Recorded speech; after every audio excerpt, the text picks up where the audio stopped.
Bonsoir à tous, bienvenue dans Question Directe sur ATV Guadeloupe. Notre invité ce soir, Christian Langou, auteur du livre La raison possédée. Bonsoir. Bonsoir Eddy Planté. Alors, c'est votre troisième ouvrage. J'ai parcouru un peu votre livre. Ça ressemble plus qu'à une histoire vécue autour du harcèlement dans le monde du travail. C'est la réalité guadeloupéenne que vous décrivez aujourd'hui. Je ne vais pas jusque-là. Ce n'est pas une histoire vécue personnellement. C'est-à-dire que moi, j'ai une longue carrière professionnelle, comme vous le savez. J'ai travaillé dans divers secteurs. Donc, j'ai une accumulation d'expérience qui me permet d'avoir ce recul et de pouvoir constater des dysfonctionnements au sein de notre société. Et la raison pour laquelle j'ai écrit cet ouvrage, je me suis rendu compte qu'on est dans une société en pleine déconfiture, un délitement terrible, et la cohésion sociale est menacée. J'ai des proches qui ont été victimes de violences au travail, de persécutions, qui ont même contracté des maladies lourdes, style cancer. Et c'est un contexte qui me poussait à m'engager dans l'écriture. J'ai voulu écrire et je me suis penché sur cette problématique-là.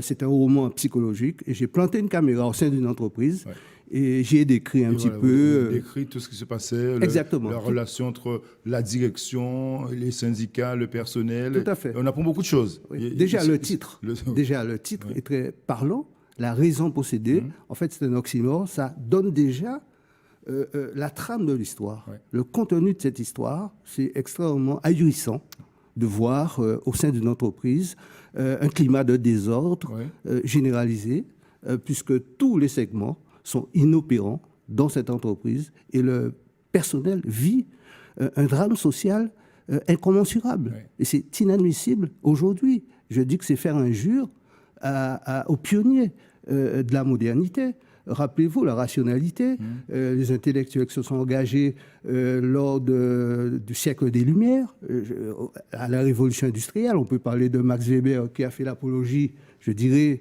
de la rationalité, qui a été, je dirais, un substrat de base et qui a permis au monde de se développer. Donc, cette histoire-là que vous racontez, que vous nous décrivez, la situation dans cette entreprise, ça peut détruire aussi un homme, ça peut détruire un salarié, un personnel, victime de ça au quotidien, quand vous racontez le quotidien de Gaston, par exemple. Si, tout à fait. Vous m'avez posé la question, c'est une histoire vécue. Vous savez que c'est une fiction, et vous savez que la fiction interroge le réel. Bien sûr, donc, bien sûr. À travers ce parcours romanesque, j'ai voulu sensibiliser, enfin, les uns les autres, sur un fléau qui tente, je dirais, de déconstruire une société. Et ma foi, on parle de développement économique, on parle de croissance, de flexibilité, de productivité. Je ne pense pas qu'en se comportant de manière ignominieuse à l'intérieur d'une entreprise, c'est lui donner les moyens de s'épanouir, de se développer. Juste une précision, pour circonscrire, je dirais, le débat. Vous savez, il y a plusieurs types de harcèlement. Il y a une classification que je vais énoncer très rapidement. Il y a ce qu'on appelle le harcèlement vertical, qui émane du directeur, qui agit de manière désagréable à l'adresse d'un membre du personnel ou du personnel. Vous savez ce qu'on appelle le harcèlement vertical mixte, c'est le chef de service plus le patron qui exerce des pressions inconsidérées sur le personnel. Le chef de service qui sert ensuite, de relais. De relais, ce sont deux mèches. Vous voyez, c'est l'addition de deux forces malsaines. Ensuite, il y a ce qu'on appelle aussi le harcèlement horizontal. Le harcèlement horizontal, c'est une partie des employés qui va harceler d'autres employés. Et le quatrième volet, c'est le harcèlement, je dirais, ascendant.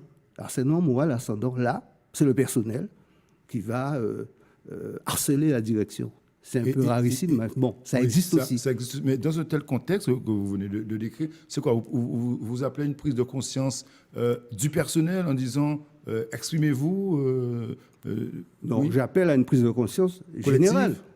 Parce que quand on regarde l'effet de harcèlement, M. Planté, mais c'est un comportement qui est contradictoire à toutes les avancées sociales. Je suis désolé. Quand on regarde la courbe de progression du progrès social, aujourd'hui, harceler les gens dans une entreprise, c'est vraiment pas normal. À la limite, ça obère les forces vives de l'entreprise. Alors, vous savez qui c'est qui paie le lourd tribut? L'assurance maladie. Quand un employé est persécuté au sein d'une entreprise, qu'est-ce qu'il va faire? Il va se mettre en congé de maladie. Et qui paie la facture? C'est l'assurance maladie. Et ça affaiblit aussi l'entreprise. Parce que l'employé qui est absent, qu'est-ce qui va se passer? Son travail, le volume de travail qu'il a laissé sera réparti sur les autres qui vont prendre ça en compte. Donc c'est une vraie prise de conscience. Tout à fait. Vous appelez à une vraie prise de conscience. Mais vous avez parlé beaucoup de harcèlement. Il y a aussi, c'était l'actualité, c'est toujours l'actualité. Il y a plusieurs semaines, le harcèlement sexuel par exemple, c'est souvent relayé dans les entreprises. Et là aussi, c'était tabou comme sujet. Alors, vous savez, maintenant, la boîte de Pandore, elle est ouverte. Ouais. Donc maintenant, tout le monde s'épanche sur cette problématique. Ça tend à devenir un fléau. Et c'est extrêmement vicieux parce que le harcèlement a pour objectif de détruire le destinataire de ce harcèlement.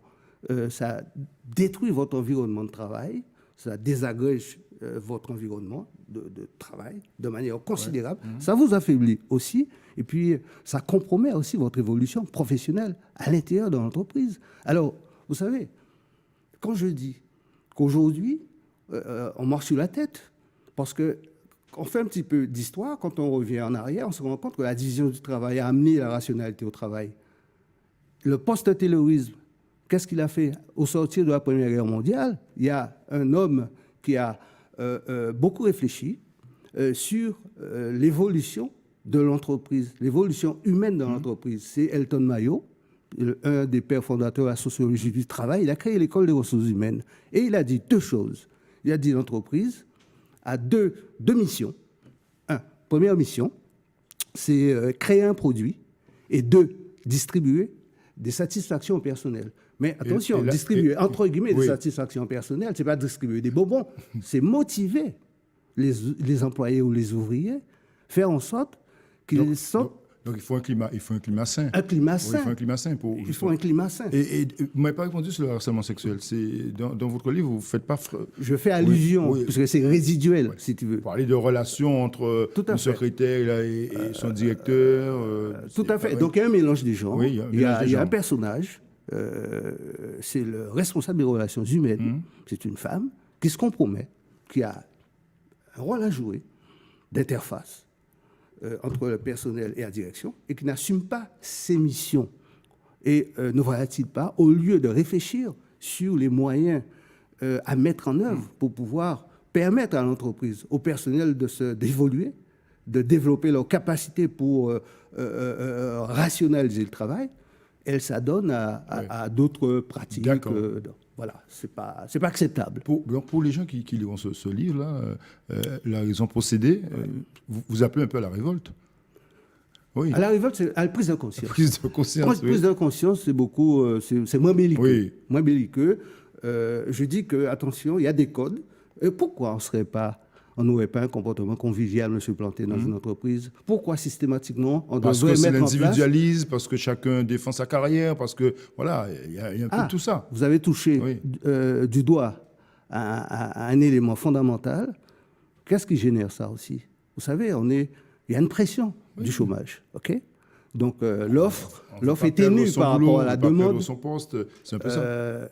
Et l'organisation du travail est conçue telle que ça génère un individualisme forcené. Voilà. Par exemple, on vous donne des objectifs. On ne va pas tout raconter du livre, parce qu'il va falloir bien le lire. Ouais, on peut le trouver où, concrètement? Écoutez, on peut trouver la raison possédée dans toutes les grandes librairies de la place. Parfait. Donc, c'est déjà en vente. Vous pouvez y aller. Oui, absolument.